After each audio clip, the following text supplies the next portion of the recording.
Dentro de instantes, tempo e dinheiro. Apoio Copavel. Aqui o jogo é ganho no campo. Lotus Biosoluções, excelência em produtividade. Seja assinante do Clube do TID e seja o produtor rural mais bem informado do nosso Brasil. No ar, tempo e dinheiro.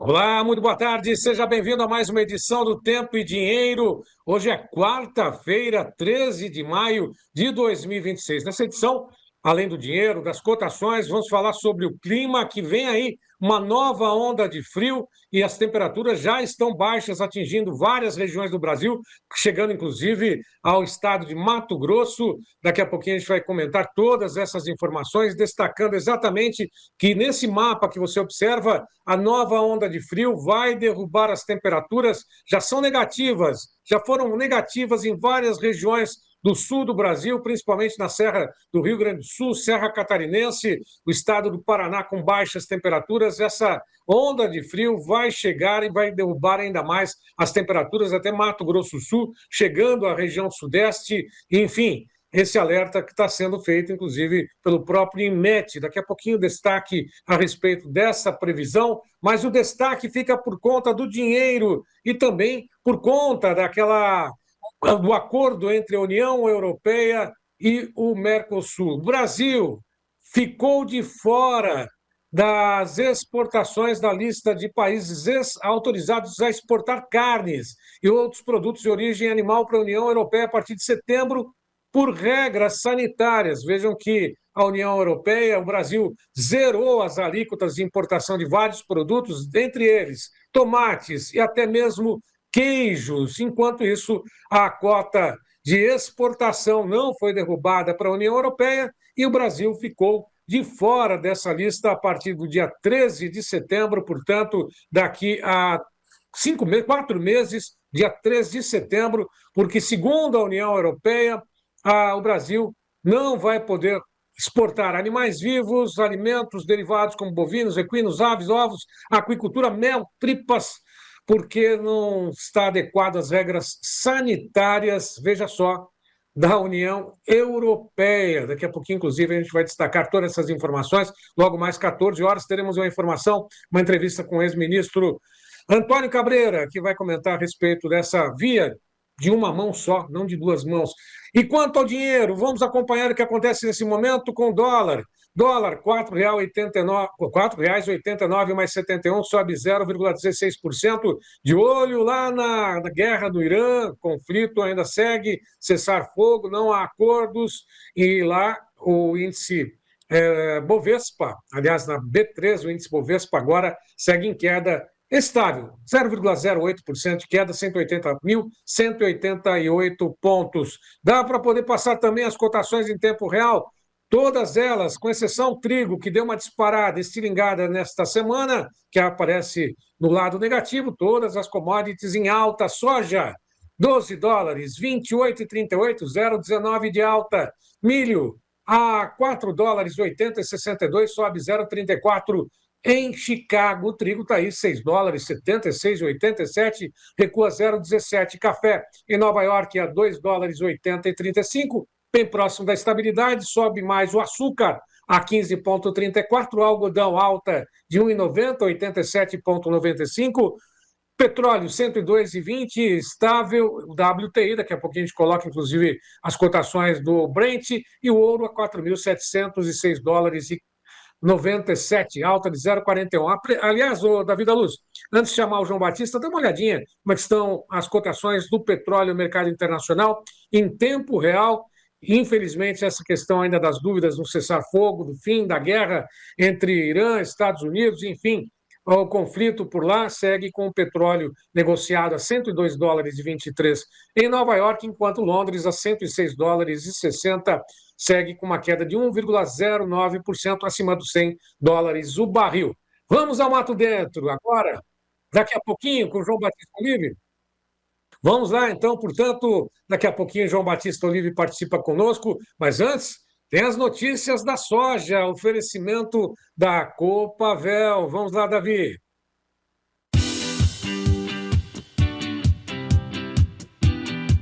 Notícias da soja com Vlamir Brandalize.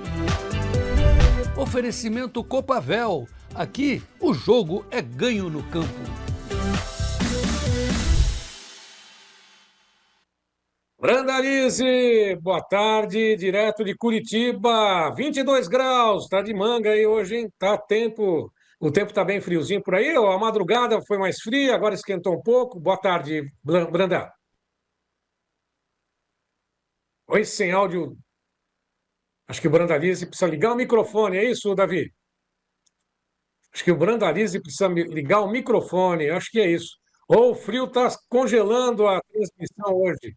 Ah, agora sim, Brandalize, 22 graus em São Paulo, aí em Curitiba, como é que está o tempo?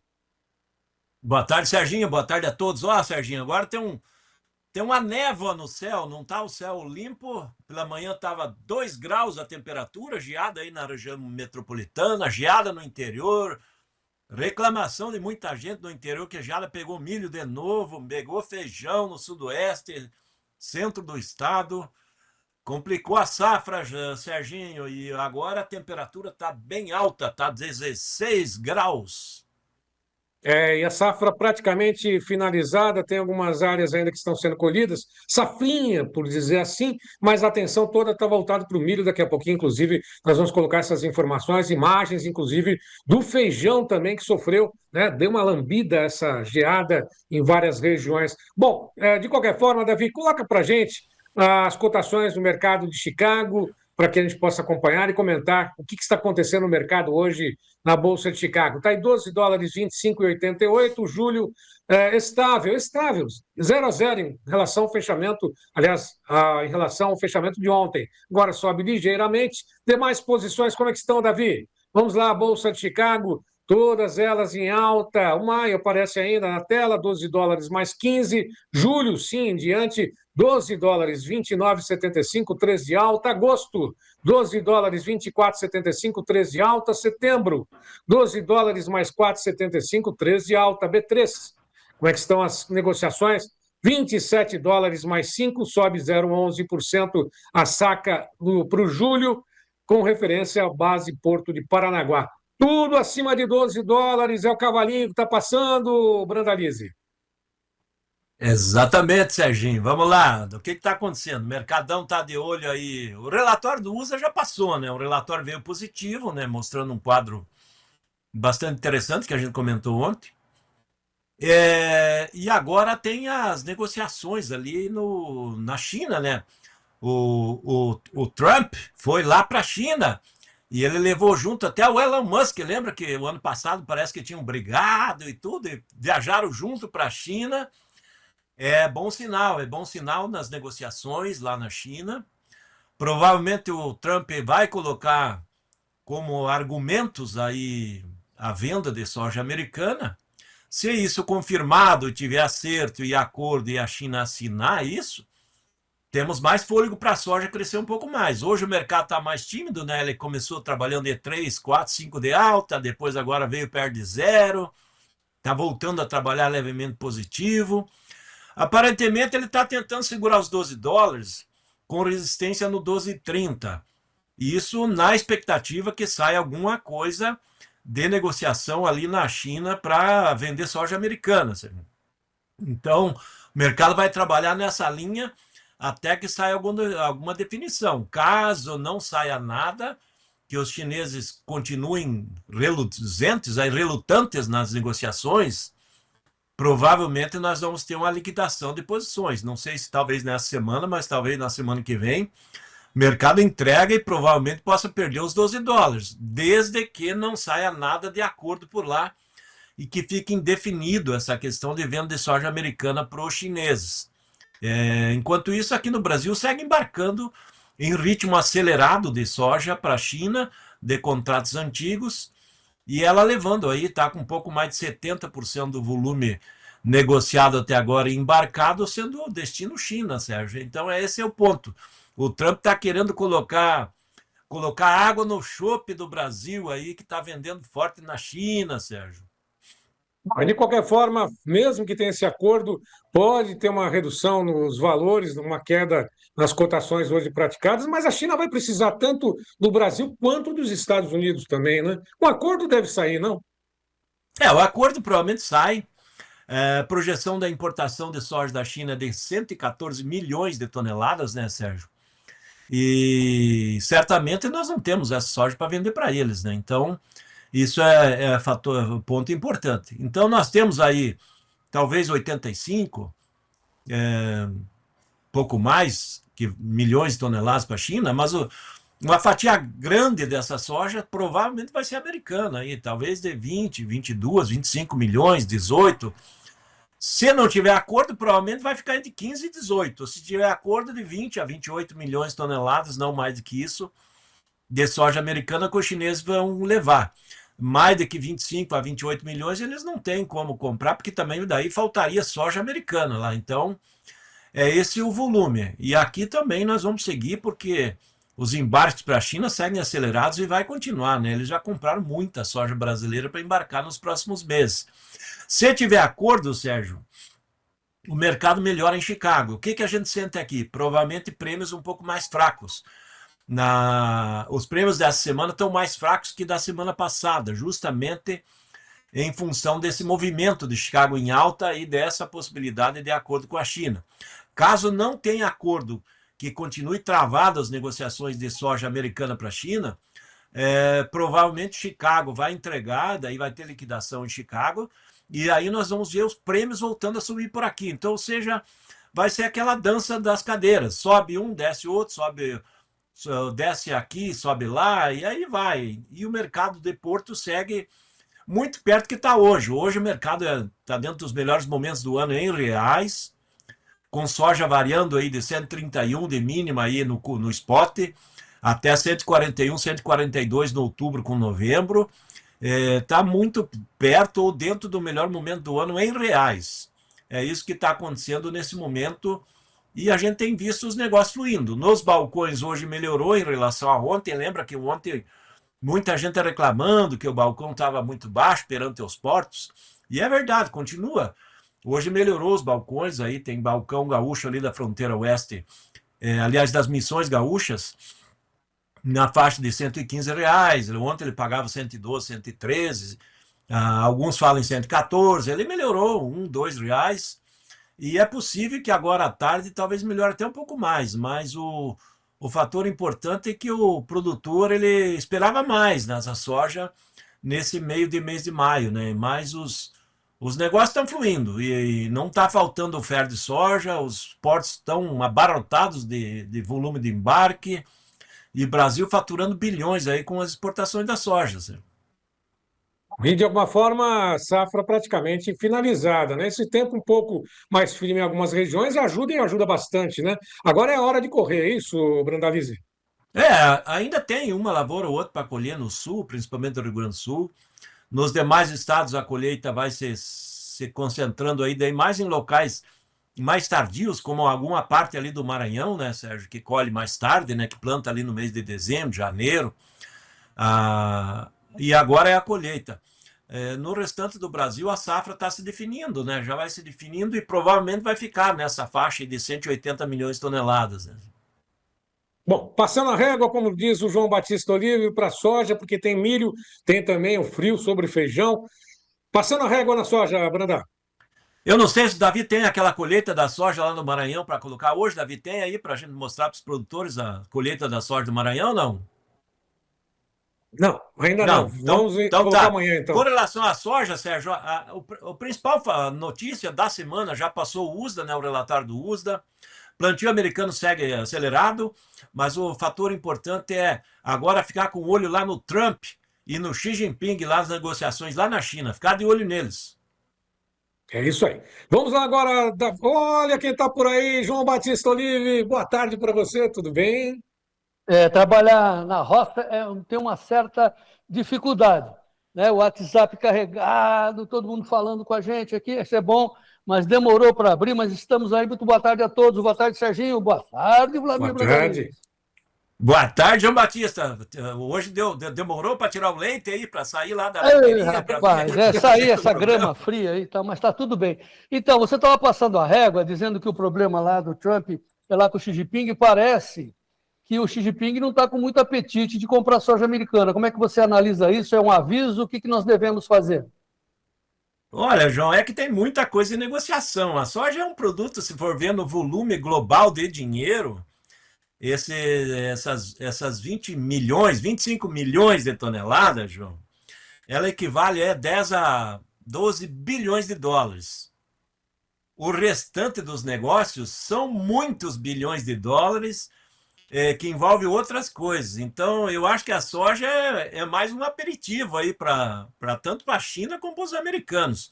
Os americanos certamente vai querer forçar que a China aceite comprar soja da safra dos Estados Unidos, porque para o Trump, em ano eleitoral, é importante, né, marcar presença forte para os produtores americanos, que são eleitores normalmente do partido do Trump. Então, isso é importante politicamente. Com relação aos volumes de negócios entre ambos, há muito interesse paralelo aí que tem valor maior, né? A China tem interesse nos chips americanos, que envolvem muito mais bilhões do que a soja.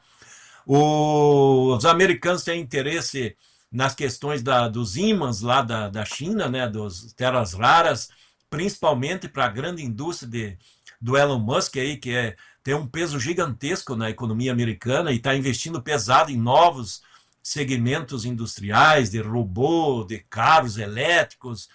Ou seja, a soja faz parte do cardápio, mas eu acredito que ela é o petisco aí de entrada das negociações. Tem coisa muito mais forte para eles decidirem lá. Provavelmente a soja, a China, depois que acertar algum acordo que possa manter tarifas menores sobre produtos que ela vende nos Estados Unidos, certamente ela vai comprar essa soja americana e para eles é pouco dinheiro, né, João? Tá. Enquanto isso, nós ficamos pendurados vendo esses preços acima de 12 dólares e sempre nós batendo, parecendo aquela gotinha, né, de água fria que desce lá da montanha, vai na rocha e fica batendo na pedrinha. E eu sou essa gotinha, estou há 40 anos, você muito mais, lembrando, né, Brandalize, que tudo que sobe e desce, já vimos esse filme, 12 dólares, tem o dólar baixo, tem os prêmios. Pessoal, de novo, hein, Vlamir? Não é bom a gente recomendar aos produtores, quem sou eu na fila do pão, mas aproveitar esses preços altos e realizar? Olha, João, a posição acima de 12 dólares, 12,20, esses níveis acima de 12 tem que pensar já ir garantindo cotação de 2027 também, né, João? Aquele que não faz posição de proteção na Bolsa, que é a maioria, a tendência com o passar do tempo é o produtor começar a se proteger na Bolsa também, que é uma alternativa muito importante para a saúde financeira do produtor. Mas aquele que está esperando aí para fazer os insumos, que está bem atrasada a comercialização, pensar nos barter. O barter melhorou com essa soja mais valorizada em dólar futuro.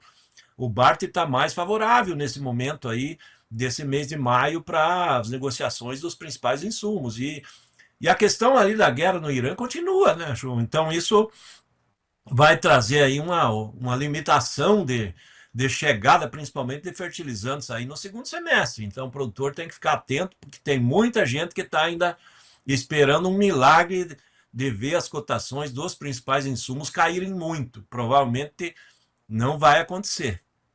Não vai cair muito, mas pode subir muito? Na boca da safra o problema é nem subir muito, né? A tendência, se tiver pouca oferta de insumos, principalmente o fertilizante, João, é ele subir. A grande questão não é só ele subir, é o produtor conseguir comprar, né? E daí na hora não tem aquela questão do barter, de fazer a posição, que às vezes lá na frente fica mais difícil fazer barter futuro, para embarque lá no maio, junho, julho. E aí o produtor, talvez na hora da compra, teria que pagar à vista está complicado, o dinheiro está curto. O governo, a gente já sabe, né, os programas de campanha de safra aí, é bastante volume anunciado, mas dinheiro real é muito pouco, né, João? E automaticamente o produtor fica sempre na mão, né? Como ele tem ficado nesse ano aí, em Não, cima da maioria das situações que teve, e o produtor acaba sempre perdendo. Existe muita promessa e pouca coisa efetivada, né? assino embaixo em tudo que você disse, lembrando, porém, né, que o produtor está reclamando, para não dizer chorando, né, porque está muito apertado, mas está comprando, acompanhando o que você disse. Nós aqui, Flamir Brandaliz, você que é um professor de MBA, eu que aprendi com o Belinello, principalmente com o Belinello, embora eu tenha trabalhado com derivativos desde da B3, da antiga BMF, mas nós chegamos num apuro de recomendar aos produtores que o hedge não é só para fazer proteção de preço. Hedge é para você também ganhar. Então, o pessoal da gestão TD, o Daniel Camargo, está sugerindo para você fazer hedge de caixa. Ao invés de fazer hedge de proteção, fazer hedge de caixa, ou seja, você vende a sua soja e compra uma call, pega um pedaço e compra uma call, um contrato lá em Chicago para novembro, por exemplo. Para novembro. E aí, aplica a diferença, porque você não vai usar todo o dinheiro da venda, evidente, vai usar uma partezinha. E essa partezinha, você compra a call e pega a diferença do dinheiro e aplica na renda fixa. Em resumo, em 6 meses, presta atenção, em 6 meses, você vai ter o financeiro do dinheiro aplicado e ainda 10 mil sacas compradas até novembro para participar de alta nesse valor que nós estamos colocando aí. Então, assim, a call para novembro custa R$ 6,02 a saca, 6,02. Né? Se aplica na renda fixa, tem 1,14 ao mês. Então, assim, no conjunto, você vai ter um acumulado de 10 mil sacas para participar. Aí sim você especula, se subir, mas você especula com o contrato na mão. E não no Rio, vamos ver se sobe e tal. Pessoal, hein, Vlamir? Essa é uma operação financeira muito simples. Até eu, que sou, né, fora da curva, entendo isso. Então, assim, olha os avisos, né, o Pedrinho e o Lobo, olha o Lobo. Estamos dizendo. Então, assim, faça dinheiro, põe no banco, pega uma parte, compre uma call, ligue para a gestão TD, troque ideias, não custa nada. Põe o telefone aí.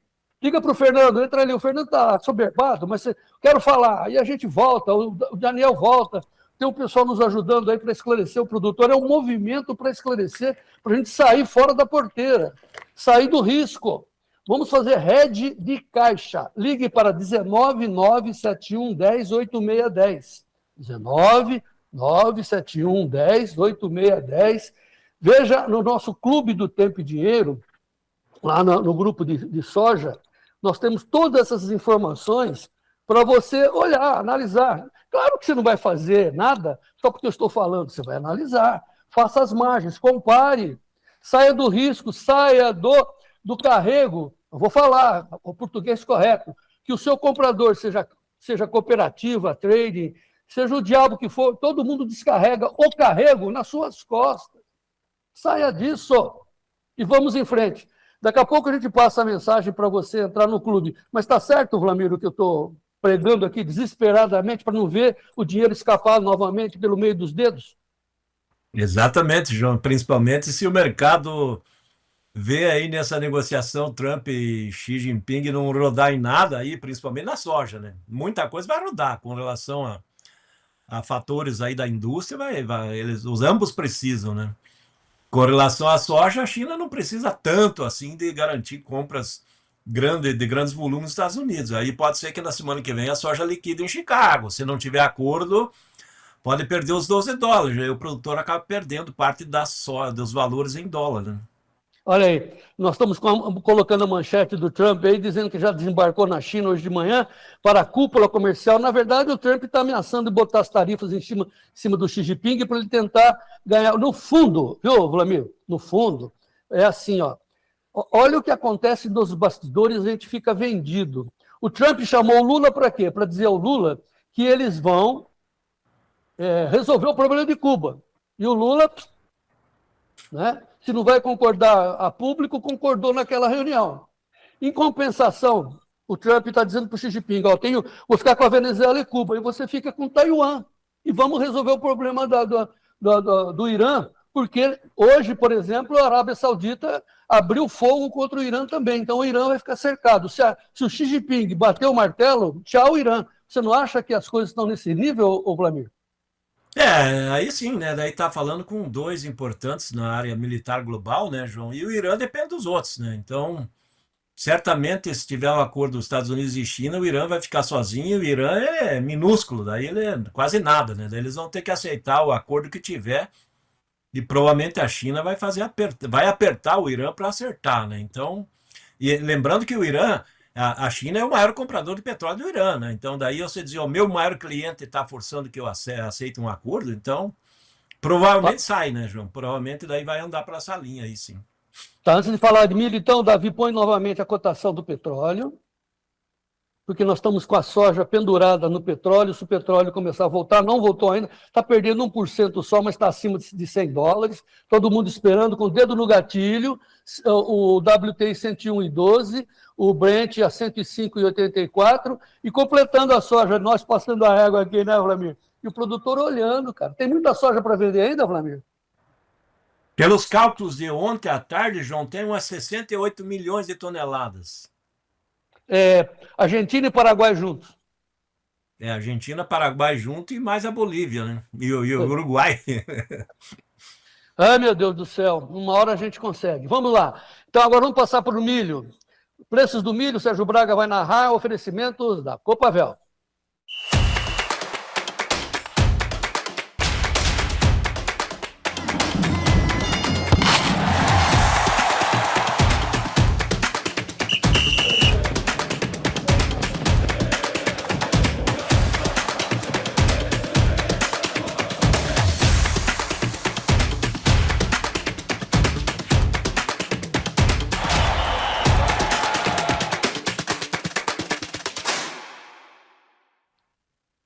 Chicago com milho, todas as posições em alta. O maio a $4,70 e julho $4,80 mais 50, setembro 4,87, milho para dezembro lá em Chicago já bate os $5 mais 2,50, portanto, dezembro nos $5. Milho na B3, R$ 65,31. Para o maio, a saca, o julho 67,32, setembro 69,85, janeiro a 74,12 recua o milho na B3, sobe na Bolsa de Chicago. E esse milho recuando, Dom Vlamir. Vamos lá, tem que responder. A B3, João, ela está fora da curva, vamos dizer assim. O milho está muito barato, eles esqueceram de olhar para os campos. O Brasil já tem mais de 33, 34 milhões de toneladas contratados na exportação. E está batendo o recorde de consumo para etanol e para ração. Então, eles estão seguindo uma linha estranha, né, João? Essa questão da B3. Mesmo com Chicago em alta, eles estão na linha da contramão, né? Então, eu continuo vendo a B3 muito barata para os consumidores. É momento do consumidor se preparar para comprar, para garantir abastecimento.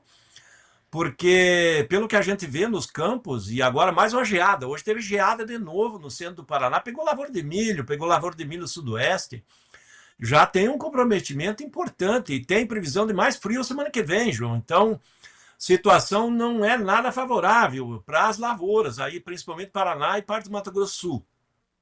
E o tempo está mudando, eu falei agora há pouco que está meio nevoeira, já está começando a preparar para a chuva de novo. É sinal de que a frente de chuvas entra e na próxima semana vem mais frio de novo, João. É o inverno antecipado, em ano que a safrinha foi plantada tardiamente. Então, isso é importante a gente olhar. Já lá em Chicago, Chicago também está andando nessa linha do mercado de olho, principalmente na China, né? Porque a China também é importadora de milho. Se a gente olhar o relatório de ontem do USDA de oferta e demanda, ele mostra aí que a China tem um déficit gigantesco entre a produção e o consumo. E aparentemente o USDA manteve aí a China que vai importar 6 milhões, só que ela tem um déficit de 20 entre o consumo e a produção. Provavelmente precisaria importar mais, né? Então o mercado de Chicago, ele olha isso também, possibilidade de avanço da exportação, a recorde de importação do México, que compra basicamente milho americano. E mesmo com esse momento de queda do petróleo, né, o petróleo já está tentando se antecipar a algum acordo que vem ali da reunião dos Estados Unidos com a China. Então o petróleo já está nesse momento olhando para essa linha, né? Se tiver algum acordo, certamente o fluxo do petróleo vai voltar. Mas o mercado do milho dá sinais de que ele vai estar apertado, né? Porque a safra americana está sendo plantada e vai ser bem menor. E isso vai fazer falta aí nesse novo ano, né? Tem um déficit mundial de milho e vai continuar. E aqui dentro, que nem eu citei, aparentemente a B3 ela está sendo trabalhada basicamente por comprador, né, João? Não está tendo movimento de vendedor aí, porque está muito barato o milho. Sim, então, você está falando para o comprador, aquele que precisa de ração, né? Que aproveite que está barato para comprar, porque o pessoal está contando com ovo na galinha, é isso? Estão contando com a safrinha que vem gigante, e na realidade a safrinha ela está com alguns problemas aí graves em vários locais, né, João? Então, é isso que o consumidor tem que olhar. E muita gente se esqueceu de olhar que teve toda aquela negociação antecipada via insumos, que é os barter de milho, que muita gente fez barter de milho, e barter geralmente é para exportação do milho, João. Então, esse milho vai embora, não vai ficar por aqui. Nós vamos ilustrar já já com as imagens do seu amigo Alberto Farina, lá de Goiás, mas agora sim, antes de passar a chamar as imagens do Alberto lá de Goiás, fala para o produtor, porque nós estamos falando para o consumidor. E o produtor, o que faz? Olha, João, o produtor, nesse momento, se ele quiser trabalhar na bolsa, ele pode comprar uma opção de alta na bolsa, né, João? Aí sim, se ele tiver perda de produtividade, ele acaba ganhando um pouco aí na bolsa, comprando agora e vendendo lá no começo do ano que vem, com nível melhor, né? Então, você pega a R$ 74, depois vende a 78, 80, você ganha aí 4, 5, 6 reais aí na bolsa, e você acaba valorizando o teu grão, principalmente aquele produtor que está com produtividade aí comprometida pelo clima, riscos de não colher o que estava sendo esperado. Essa é uma maneira de proteção também, trabalhar com o objetivo de ganhar com o mercado subindo, né, João? Nós estamos falando, inclusive, o pessoal da gestão TD, para os pecuaristas. Você está assustado? Então se proteja com uma alta no milho, que pelo menos você compensa na grana. Ligue para a gestão TD, põe o telefone aí, é de graça. A informação, né? A operação na bolsa tem que pagar à vista. E não é muito, mas você pode até fazer barter. Mas vamos lá, 19971108610 é o telefone do Fernando Sofiati. O Fernando está de plantão para te atender. Se der telefone ocupado, você deixa mensagem. Telefone do WhatsApp, quero saber, tal, de grátis. 19971108610. Quanto custa para fazer uma operação de alta na B3 no milho? Qual é a melhor posição? Qual é o strike mais barato? Strike é o valor que você quer, né, pegar. Ok? Comprar. Você compra o direito de vender naquele preço. Compra o direito de vender naquele preço. Isso se chama hedge. Beleza. Vamos lá, o Davi da Luz. Põe aí as imagens, o vídeo do Alberto Farina, amigo do Vlamir Brandalize de Goiás. Vamos ilustrar como é que está a situação do milho, porque o Alberto fala assim, olhando de longe, olhando a paisagem, o milho está bonito, tá? A hora que você desce a vista, né, você olhou a floresta, a hora que você for olhar a árvore, lá embaixo não está legal. Vlamir, conta aí. Olha, João Batista, o Farina me mandou essas imagens, mostrando ali aquela região de Rio Verde, Montevidéu. Você conhece ali, né? É o filé do Brasil Central ali, as regiões top de linha, de alta tecnologia. Dá para ver que as espigas aí, que nem ele fez um dado bem importante aí, né? Quando o plantio do milho, né? As datas, quem plantou ali, cedo, o milho plantado no final de janeiro é um milho que está pronto. Esse está com uma safra normal, boa. E aí para frente, vai vendo o milho aí depois da metade de fevereiro em diante, ele é um milho já com as espigas todas desparelhas. Você pega o milho, que muito do milho foi plantado no começo de março, ele virou, que nem a gente chama, aqui na roça, a gente chama de rastoio. E o que a gente está vendo ali no sudoeste goiano é uma seca verde, porque o milho está verde, os pés estão verdes, mas como ali nessa região tem 30 a 40 dias sem chuvas, o fluxo de seiva para formação, melhoria, crescimento, enchimento de espiga e grão, ele está menor, porque tem pouca umidade. Automaticamente, isso causa uma perda grande de produtividade. Então, é isso que está sendo mostrado no no vídeo, né? O solo extremamente seco, o milho já vai sentindo, a espiga não consegue encorpar, né? Você vê a espiga, ela é comprida e fina, isso é sinal de baixa produtividade, grão leve.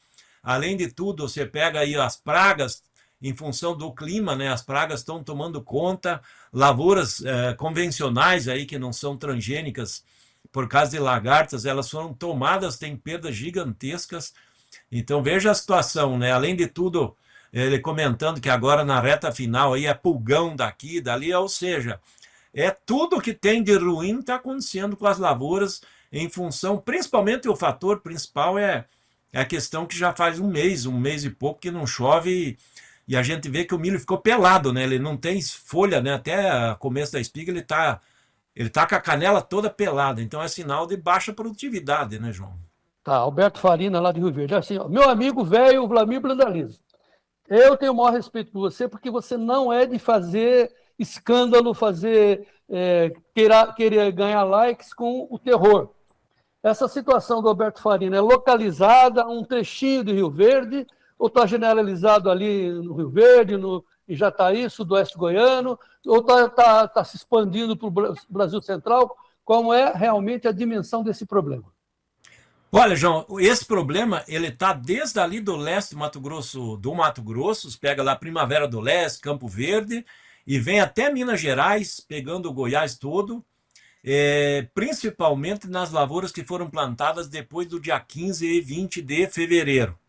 As lavouras plantadas antes, elas conseguiram ter clima adequado e estão numa condição de ter uma safra regular. Eu acho que safra cheia, né, que nem nós já tivemos aí no ano passado, safra recorde, esse ano é muito difícil, porque a chuva cortou muito cedo, né, João? A chuva cortou no começo de abril, né? Então não teve chuvas. Isso trouxe um impacto grande, né? Dá para ver a condição das espigas, né? Então essa imagem das espigas, o produtor ele vai entender.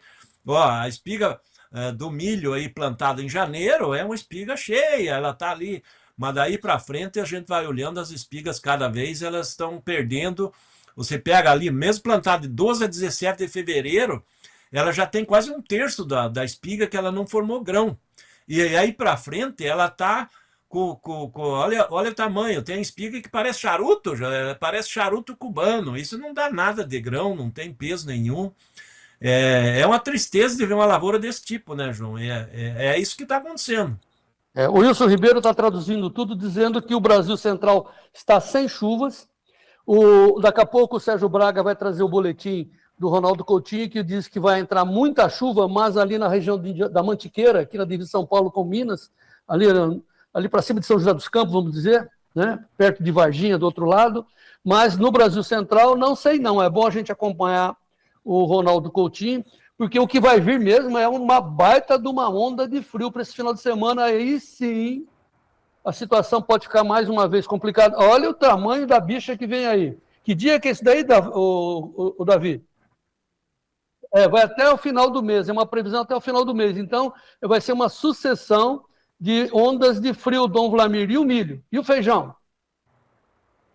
João, essa aí, quando chegar, o feijão já sumiu, né? O feijão já foi. Onde que tinha feijão já afetou quase tudo. Então, o feijão já praticamente onde tinha para eliminar foi eliminado com essa massa de ar polar que entrou agora. Mas o milho, ainda, essa massa maior aí que está chegando mais forte, ela vai pegar muita lavoura ainda do Mato Grosso do Sul, do Paraguai, aqui do Paraná, de São Paulo, que precisaria estar sem geadas aí pelo menos até lá para o dia 10 de junho, né? Da 10 de junho em diante, quando que a maioria das lavouras já vão estar na fase final de maturação ou já maduras, só perdendo umidade. Mas nessa condição novas perdas que vem pela frente, João. Tudo indica que essa massa polar aí, ser confirmada, vai causar mais estragos. Olha o vídeo do Christian Dalzotto, de Mangueirinha, sul do Paraná, uma grande região de feijão. Você conhece? É praticamente a sua região. Mangueirinha lá embaixo. Veja o vídeo do Christian Dalzotto e o Vlamir comenta. Bom dia, João Batista. Estamos aqui numa lavoura de feijão que foi prejudicado pela geada no dia de de ontem e ontem foi bastante atingido aqui. Feijão de cor. E já podemos observar aí os danos que o gelo se obteve nas plantas. Provavelmente aqui uma perca significativa aí do potencial produtivo. Felizmente é a indústria a céu aberto, ocasionando muitos prejuízos aqui para a região sudoeste do Paraná. Cristian Dalzotto, muito obrigado, como sempre, né? São os nossos repórteres de Campos Vale Ouro, que maravilha, né? A gente ter essa informação para o Vlamir não só comentar e dimensionar o tamanho do problema. Olha, João, se olhar a lavoura, parece que é uma lavoura que foi dessecada para colher nos próximos dias. Pois é. E na realidade, quem dessecou foi a geada antes de encher o grão, né? O grão, que ele mostrou as vagens ali, poucas vagens, com poucos grãos cheios ainda dentro da vagem. Então, se olha aí, eu acredito que essa lavoura tem uma perda aí de 40% a 50% da produtividade com essa geada, ou seja, se ele iria colher aí uns 50 sacos por hectare, eu acredito que vai ficar em 20, 25 sacos por hectare, além de que a qualidade do feijão vai ser bem comprometida, vai ter feijão com grão pequeno, tudo isso acaba afetando também o preço final, né, João?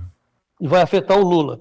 Agora, só aproveitar antes de você encerrar, a sua visão é muito importante, de homem muito experiente, cidadão brasileiro, né, que tem a bandeira no fundo como nós temos as nossas posições, mas é claro, muito claro, que nós somos a favor do Brasil, não é? E hoje nós temos a pesquisa Quest falando isso, que o Lula e o Flávio estão empatados no segundo turno, com o Lula na frente, 39 a 38, é isso? No primeiro turno, o Lula tem 39 e o Flávio tem 33. Mas o fato é que o Lula pulou para frente. E a leitura que a gente faz, porque a pesquisa sempre é um retrato do momento, beleza, não vamos tentar justificar porcaria nenhuma. Mas a gente sente isso, porque o Lula foi lá com o Trump e aparentemente ele fez, né? Ele tem o dinheiro para gastar, o nosso dinheiro para gastar na propaganda, parece que ele saiu bem na fotografia. Nós estamos sabendo que não é bem assim. Mas o fato maior mesmo, é o fato do Banco Master, que pegou o Ciro Nogueira. E o Ciro Nogueira, ao pegar o Ciro Nogueira, que foi ministro do Bolsonaro, mas também foi ministro do Lula, isso precisa deixar bem claro, ou seja, ele está representando a classe política. E quando isso vem a público, o cara que não está alinhado, decidido em quem votar, aquele que fica em dúvida, aquele que vai decidir a eleição, aquele que vai decidir a eleição, e numericamente são as mulheres, chefes de família, isso o Paulo Moura sempre explica, elas ficam horrorizadas, enojadas com a classe política. E quando se fala classe política, são todos os candidatos, o Lula e o Flávio, entre eles, por exemplo. Então, nesse instante, nós estamos num momento de nojo. O que você acha, Vlamir Brandalize? Olha, João, é uma tristeza de ver aí um quadro desse aí, o Brasil numa situação complicada, o varejo reclamando que não consegue vender, o consumidor não podendo consumir, e aparentemente ainda nós estamos aí com a nossa administração, aí, a presidência, com um prestígio, né, João? Se a gente olhar, a crise está pegando lá, eu pego como exemplo a Inglaterra. A Inglaterra está sofrendo por causa da guerra ali, do petróleo, do aumento do custo, da energia, e eles querem derrubar o primeiro-ministro de todo jeito. O primeiro-ministro perdeu, eles perderam as eleições de vereadores, de deputados, é sinal de que primeiro mundo ele mostra o resultado imediatamente. Aqui, aparentemente, continuamos no terceiro mundo, João, ou quarto mundo, sei lá, e é só o agro que vê o mundo e o Brasil querendo melhorar, né, João? Aparentemente, muita gente vai querer ficar só no Bolsa Família mesmo. Última colocação, porque o Sérgio Braga vai falar com o ex-ministro Antônio Cabreira, 14 horas aqui no Clube Tempo Mineiro, uma exclusiva muito importante para analisar o que está acontecendo, os impactos dessa decisão da União Europeia contra a carne, contra os produtos brasileiros que usam antibióticos. O problema é isso. E o Brasil não consegue mandar uma mensagem para a União Europeia que está com isso sob controle. Com isso, também a União Europeia deu até setembro para a gente resolver essa questão. É muito impactante e muita grana em jogo, não só na carne bovina, na carne suína, em todas as carnes, é tomate, é um monte de produtos que o Brasil poderia exportar com essa história de Mercosul e União Europeia, mas não está cumprindo as regras do comprador. Como é que você analisa, por fim, Brandalize? Olha, João, os governos locais da União Europeia, eles estão protegendo o agricultor deles, né? Eles estão buscando tudo que é possibilidade para bloquear a invasão do Brasil do agro, né? Porque nós somos muito mais competitivos que ele em tudo, né? E no caso da carne, não, nem pensar, né? A nossa carne aí vai para o mercado mundial a $6.000 a tonelada, o custo de produção dentro da União Europeia é $10.000, então não tem como competir. Daí você tem que buscar alguma coisa que esteja errada, né? Alguma coisa que esteja errada, não. Alguma falha na parte dos acordos, né? O que tem de brecha aí para nós bloquear? Não, eles estão usando o capim que foi de floresta que foi derrubada da Amazônia.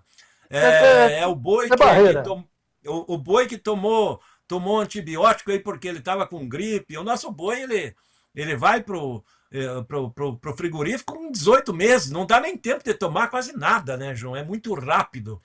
E automaticamente eles estão buscando alternativas. Mas isso fazia parte. Eu já acreditava que isso ia acontecer. E certamente eles vão querer empurrar produtos deles aqui no mercado brasileiro, né? Querer o queijo brasileiro deles, que o queijo deles é subsidiado, o leite é subsidiado, o queijo é subsidiado, para eles poderem exportar. Mas faz parte do jogo, né, João? Eu não acreditava que esse acordo com Brasil, Mercosul e União Europeia ia ser grande vantajoso no curto prazo. No curto prazo, continuamos aí com parceria grande com a União Europeia, com China. Agora nós estamos crescendo muito com a presença da Indonésia. A Indonésia tem quase a metade da população da União Europeia, João, só para comparar. Nós estamos avançando na Nigéria como um grande país importador, aí, grande produtor de petróleo. Começamos a crescer dentro da Índia, o maior país em população do planeta. Nós temos alternativa, né? O mundo não tem comida, João, e não tem nem carne para atender todo mundo. Maravilha, maravilha. Dá uma esperança. Só precisamos ter governo, principalmente um governo não entreguista, que saiba negociar, um governo moderno. Vlamir Brandalize, mais uma vez um show. Muito obrigado. Deus te abençoe. Vamos em frente. É isso aí, João Batista. Passamos o meio da semana. Amanhã já é quinta-feira. E vamos o Serginho está ali, parece que começou a melhorar a temperatura em São Paulo, Sérgio. Quanto está aí? 22 graus, está bem quente nesse momento, mas típico de outono, né? Madrugada fria, finalzinho da tarde também bem frio. E agora esquentou bem, 22 graus. Aqui 24, e aí, Brandão? Agora aqui deve estar uns 17 para 18. Nublou aí, capaz de chover hoje à noite ou amanhã deve chover por aqui já. Tá, daqui a pouco o Sérgio Braga vai chamar o Coutinho. Eu te agradeço. 14 horas, Sérgio Braga com Antônio Cabreira. Tchau, Branda. Amanhã. Vamos agora, como sempre, passar para o Sérgio Braga falar de pecuária, com esse problema da União Europeia aí, mas vamos às informações mais atualizadas. Antes, pessoal, preste atenção, tudo isso que nós passamos aqui, esse show de informações resumido, está lá no clube, tudo detalhadinho. 16, na verdade, tem o grupo de entrada, ali o pessoal que faz a burocracia ali, que faz a inscrição, são 15 grupos de informação para você ser o produtor rural mais bem atualizado, inclusive com operações no derivativo. Aproveitem, seja o produtor rural mais bem informado do Meu Brasil, 7 dias grátis para você experimentar. Mande uma mensagem para esse telefone aí, 199-9813-2915. 199-9813-2915. A dona Léa da Luz vai ter o imenso prazer de colocar você como membro do nosso Clube do Tempo e Dinheiro. Veja a nossa mensagem aí.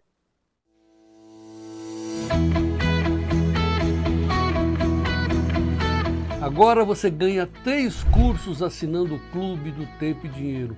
À sua disposição, 3 cursos. Primeiro, do Maurício Berinello, para você aprender a operar na Bolsa com derivativos, fazendo travas. E o segundo curso, do Vitor Caso, Venda e Compre na Hora Certa. E o terceiro curso, do professor Adolfo Saxida. Adolfo Saxida fez um curso de economia, está à sua disposição aqui no Clube do Tempo e Dinheiro. Como você faz para se transformar nesse produtor bem informado, fazendo uma assinatura anual? De que forma? Pelo telefone, está aí na tela, 199-9813-2915.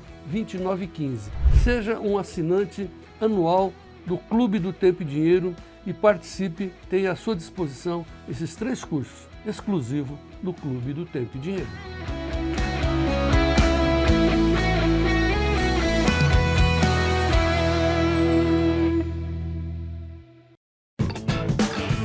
Notícias da Pecuária, com Sérgio Braga. Mercado futuro lá na B3, nesse momento em queda em todas as posições. O maio, R$ 340,75. Junho, R$ 339,65 por arroba. Julho, R$ 340,20, 0,67 de queda. Agosto, R$ 339,10 por arroba, cai 0,56%. Quanto ao mercado físico, o que está acontecendo no mercado? Isabela Camargo comenta conosco direto do CPEA. Olá, Isabela. Olá, boa tarde a todos. Eu sou a Isabela Zavati, analista de mercado aqui do CPEA. E o mercado pecuário na terça-feira registrou um dia de boa liquidez, comparado aí, né, ao cenário da semana passada e também da segunda-feira. Então, os compradores estiveram no mercado, pecuaristas acabaram também negociando, então aceitando os valores ofertados. E apesar da oferta ainda restrita nas regiões, teve então uma boa movimentação. Aqui no estado de São Paulo, as negociações ocorreram entre 345 e 350, com lotes mais pontuais aí de melhor acabamento entre 355 e 360. Mas podemos dizer aí que, de modo geral, os preços variaram mesmo entre 345 e 350. O indicador do boi gordo CPEA Exalc teve média à vista de 348,80. Nas regiões, as escalas de abate estão em torno de 7 a 13 dias e tem frigorífico que, devido então a esse alongamento, acabam entrando nas compras em um dia, saindo de mercado em outro e assim vão ajustando então as suas compras e as escalas de abate. O que vale ressaltar aqui agora é a questão do tempo, já que algumas regiões já registram quedas de temperatura e isso influencia nas pastagens. Então, pode ser que nos próximos dias ocorra uma oferta maior de animais, principalmente devido, então, à degradação das pastagens.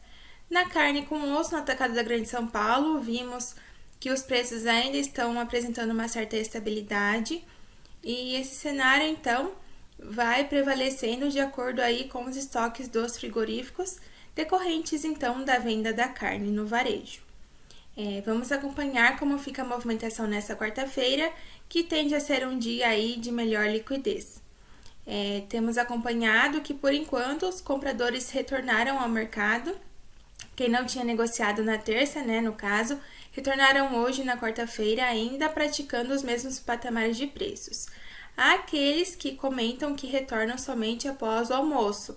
Então, vamos acompanhar também se eles praticam novos reajustes ou se seguem também praticando os mesmos patamares do comecinho dessa semana. Então é isso, pessoal. Amanhã voltamos com mais informações. Até mais! Obrigado. E para Bebedouro com Iberville Neto. Olá, Iberville. Olá, pessoal. Aqui quem fala é Iberville Neto, sou médico veterinário e diretor da Ganiagro. Estou aqui com a atualização dos dados de abate de abril. Tá? Então, o que nós observamos em abril, considerando dados preliminares do CIF?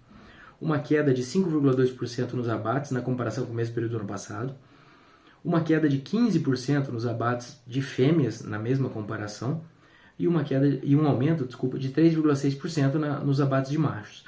Então, cabe sempre a ressalva de que esses números ainda são preliminares, existe algum ajuste nesses valores, mas nós seguimos observando um movimento de menos fêmeas indo para o gancho. E quando a gente considera os abates acumulados dos primeiros 4 meses de 2026, aí esses dados preliminares de abril se tornam menos relevantes, quando a gente vai acumulando alguns meses.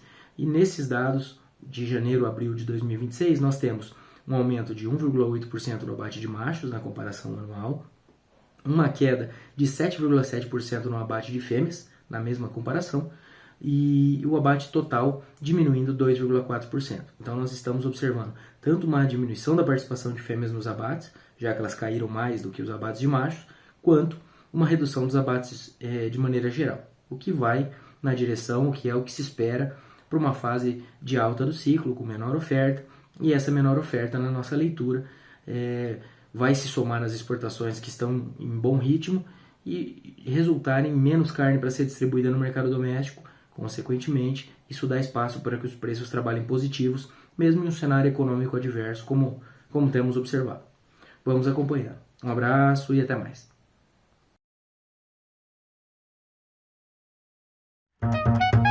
Notícias do Café. Oferecimento Clube do Tempo e Dinheiro. Seja assinante e ganhe 7 dias grátis.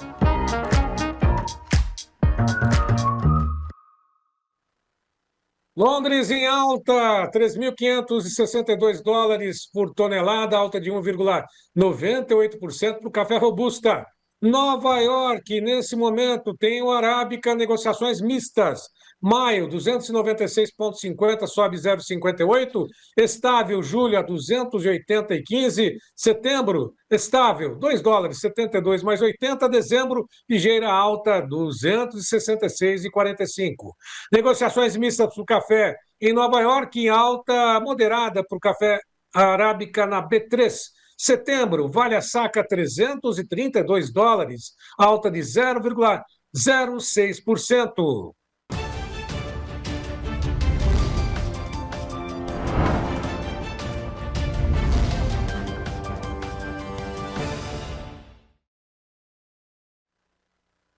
Com a apuração do CPEA, o preço do leite captado no mês de março ao produtor de Goiás ficou na média R$ 2,33 mais 91 litro. Ovo branco em Santa Maria de Jetibá, Espírito Santo, caixa de 30 dúzias, R$ 153,69. Tem a batata padrão Ágata especial no sul de Minas, saco de 25 quilos, R$ 140.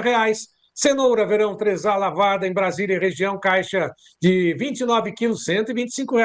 E o mamão Formosa, no oeste da Bahia, o quilo a R$ 1,38. Bom, agora da Vida Luz, vamos à previsão das informações, aliás, antes da previsão do tempo, notícias da mandioca com Fábio Isaías Felipe, direto CPEA.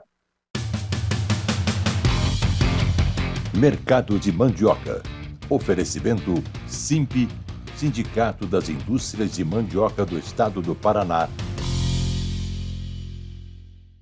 Bom, a respeito do mercado da mandioca, nós temos observado nas últimas semanas um aumento no interesse dos produtores pela comercialização. Esse maior interesse ainda decorre da necessidade de caixa ou mesmo liberação de áreas em muitas regiões, até por conta do planejamento do plantio da safra deste ano. Na semana passada, nós podemos considerar que a oferta subiu de uma forma mais considerável. Para se ter uma ideia, o volume de moagem na indústria de fécula cresceu pelo menos 12%. E a consequência disso foi uma pressão maior sobre os preços da mandioca, que caíram em praticamente todas as regiões que o CPEA acompanha. A média da semana passada caiu 1,1%, foi a 89 centavos e meio o grama de amido, o equivalente a R$ 515 por tonelada. Não bastasse esse crescimento de oferta, nós também temos observado um mercado dos derivados mais lento, com baixa liquidez, o que também acaba acarretando pressões sobre os valores. Fécula na semana passada caiu pelo menos 1% na média e farinha fina 5,6% na semana. Bem, o cenário para esta semana não tem sido diferente. E tudo indica que as desvalorizações poderão ser até mais expressivas. Esse aumento no interesse de comercialização tem sido ainda maior, tanto que muitas fábricas têm trabalhado cheio, têm aumentado a capacidade, a moagem tem avançado além da oferta. Então não tem como ser diferente a consequência disso, desvalorizações sobre os preços. E, ao mesmo tempo, prevalece as expectativas baixistas dos compradores dos derivados, tornando o mercado ainda mais lento. Então, de um lado, nós temos uma oferta crescente de matéria-prima, do outro, uma demanda mais arrefecida pelos derivados. E o resultado desse cenário tende a ser quedas sobre os preços. Então, possivelmente caminharemos aí para mais uma semana de desvalorizações e sobre isso a gente conversa brevemente, atualizando, inclusive a respeito dos valores. Então, vejo vocês em breve. Mercado de Mandioca tem o apoio do SIMP, Sindicato das Indústrias de Mandioca do Estado do Paraná.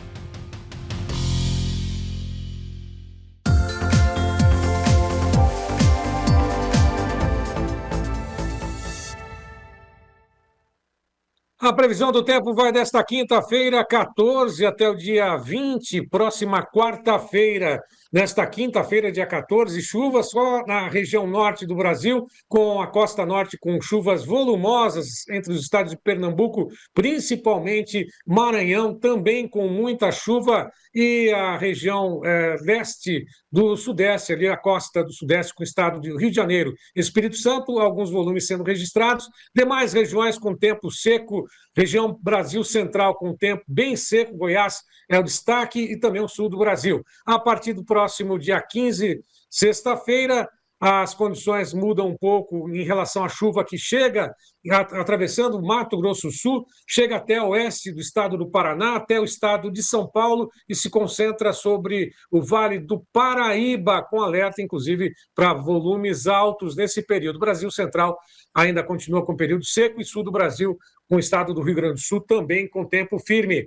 A partir do próximo dia 16, sábado, as condições ainda mostram que a chuva segue ainda concentrada sobre o litoral do sudeste, parte do litoral do sul, do litoral sul da Bahia, mas com chuva se espalhando pelo Mato Grosso do Sul, estado do Paraná, São Paulo, também Rio de Janeiro, e olha só, com muitos volumes registrados no litoral do Espírito Santo. Brasil Central seco, litoral do Nordeste também com chuvas volumosas, e a costa norte do Brasil na mesma situação. Mas chega uma frente fria se aproximando lá pelo Uruguai, do sul do Uruguai. A partir do dia 17, portanto, próximo domingo, a chuva se espalha com uma nova frente fria em boa parte do sul do Brasil, atingindo várias regiões do Rio Grande do Sul, Santa Catarina, Paraná. Também é uma chuva bem volumosa sobre o estado de São Paulo, ao sul do estado, Mato Grosso do Sul, parte de Mato Grosso,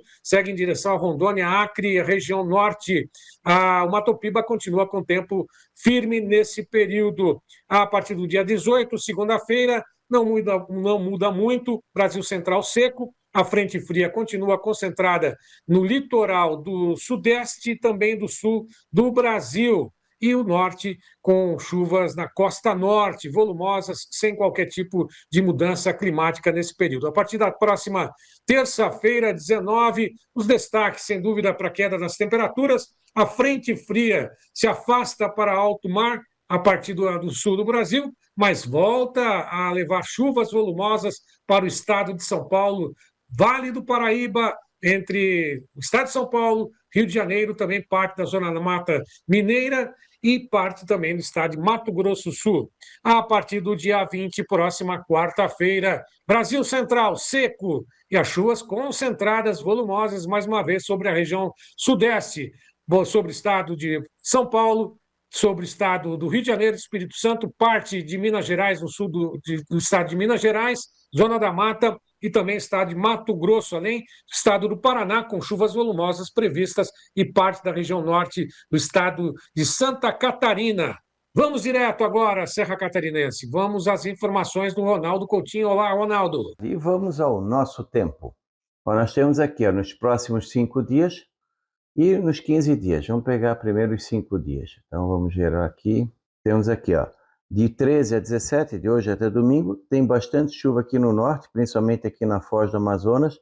A gente vê também chuvas aqui, pegando aqui a região do nordeste litoral, principalmente entre Recife, João Pessoa, Natal, todo o Elefantinho, o Ceará, o norte do Piauí, o centro-norte do Maranhão e a região norte do país, tirando aqui a parte do Acre, Rondônia e Tocantins. E também muita chuva aqui no Mato Grosso. Aqui vai ser principalmente entre sexta e fim de semana. Vai ter uma frente fria se formando, vai atravessar o fim de semana aqui e na segunda já vai melhorando. E vai entrar outra friagem para cá. Aqui também começa a melhorar a chuva aqui em São Paulo, especialmente no sábado do fim de semana para frente. Aqui no Minas Gerais também, Rio e Espírito Santo. Leste da Bahia um pouco de chuva. Vê que no sul do Brasil o volume de chuva é maior no Paraná. Santa Catarina e Rio Grande do Sul, alguma chuva entre sexta e fim de semana, mais no fim de semana. Quando chega aqui os 15 dias, nós temos aqui, ó, de hoje até o dia 27, nós vamos ter chuvas significativas aqui no norte, especialmente Roraima, onde passa dos 250 milímetros. Também boas chuvas aqui no centro-norte do Maranhão, norte do Piauí, Ceará, Elefantinho, Paraíba, Pernambuco, melhor aqui na Cealba, também melhor aqui no litoral da Bahia, com alguma chuva forte entre Salvador até o sul da Bahia, região de Vitória da Conquista, área do café e do cacau. Também aqui no centro-leste da Bahia, alguma chuva perdida aqui no centro-oeste. Até na região de Irecê pode ter. No centro do país nós temos aqui uma boa melhora aqui no Mato Grosso, ó, o centro, sul, oeste e noroeste do Mato Grosso, boas pancadas de chuva, o sudoeste de Goiás, Mato Grosso do Sul, muita chuva, aqui passa dos 100, 150 até 200 milímetros, São Paulo, para a época do ano, boa chuva, centro-sul de Minas, Rio de Janeiro, Espírito Santo também. Pega o Triângulo, sul de Minas e a Mata Mineira e BH. Não é comum. São Paulo, Paraná e Mato Grosso do Sul e Minas e Rio vão ter bom volume de chuva nesses 15 dias. O Sul, a chuva não é significativa para Santa Catarina e principalmente o Rio Grande do Sul. O Rio Grande do Sul começa a voltar a chover agora final de maio para frente. Na parte da temperatura, nós temos o quê? Mais uma friagem, ó. Do dia 13 ao dia 22, 10 dias, nós temos aqui, ó, toda essa região aqui abaixo da média, principalmente aqui Paraguai, Argentina, Uruguai e região sul. Vamos ter o quê? Uma situação de temperatura baixa. Hoje mesmo está frio. Aqui na Serra Catarinense passou, acho, de 8 graus abaixo de zero em Bom Jardim. A estação fica numa baixada onde acumula bastante ar frio. Tem muita gente que não acredita, mas tudo bem, deixa para lá. A tendência é que a gente tem o quê? Temperaturas negativas aqui na Serra Catarinense, no Rio Grande do Sul também chegou a 3 ou 4 negativo, ali em Palmas chegou também a 3 negativo, continua frio, a próxima madrugada ainda tem abaixo de zero, à tarde esquenta mais, e depois volta a esfriar no domingo para frente. Pode ter outra friagem e semana que vem é uma semana muito fria também. Então vamos ter mais geada com risco no milho safrinha e talvez até no Mato Grosso do Sul e parte de São Paulo. Também está frio na Serra da Mantiqueira, em Minas, São Paulo e Rio. Da Climatea, Ronaldo Coutinho. E obrigado ao senhor e à senhora que nos apoia aqui no Tempo e Dinheiro. Mais informações lá no Clube do Tempo e Dinheiro e amanhã voltaremos. Viva o Brasil e vamos em frente.